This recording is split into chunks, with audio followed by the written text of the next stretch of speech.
When the going gets tough, laugh it out. No, I'm not kidding. 6 years back, my husband was a new coach and he decided to do a personal development session, a physical session for the folks. So we set up an event in the Sydney city, we put out ads and 70 people registered. Amazing win for a new coach. So we reached the venue only to find that there were only 10 people in the room. And out of those 10 people, 6 people were our friends who had come to boost our morale and to add a little bit to the crowd. So they were rooting for our success. But actually, there were only 4 real participants. And out of those 4 participants, at the end of the program, 1 person ended up signing up for a group program. 1 person for a group program. Well, that's another challenge. But I want to talk about the feeling that it led to that day.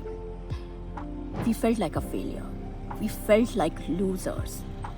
We couldn't help thinking about the money that we had lost at a time when we were not making any.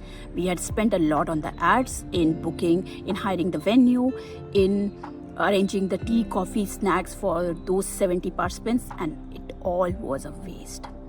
And we were feeling really heavy.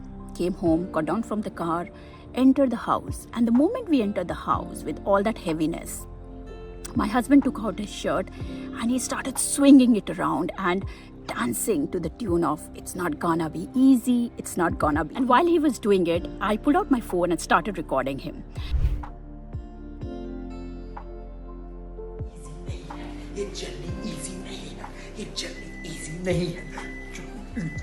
So what? We said no constraints, no limitations.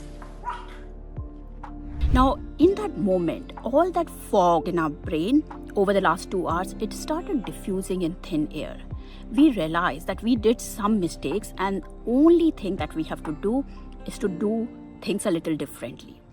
And suddenly the intensity of the problem became much small. A lot of times we put so much emotions in a moment. We attach ourselves so much to the outcome that we make the problem bigger than what it is. We make mountain out of a mole. For those of you who do not know the concept of laughing Buddha, people travel from all around the world to meet him. And as they would start talking about their challenges, he would burst into laughter, which would point out the silliness of their argument, the ridiculousness of the problems that they were laying out in front of him. And the person would themselves, they would explode into laughter. Now that's it. If you can laugh at your problems, 90% of it would just disappear.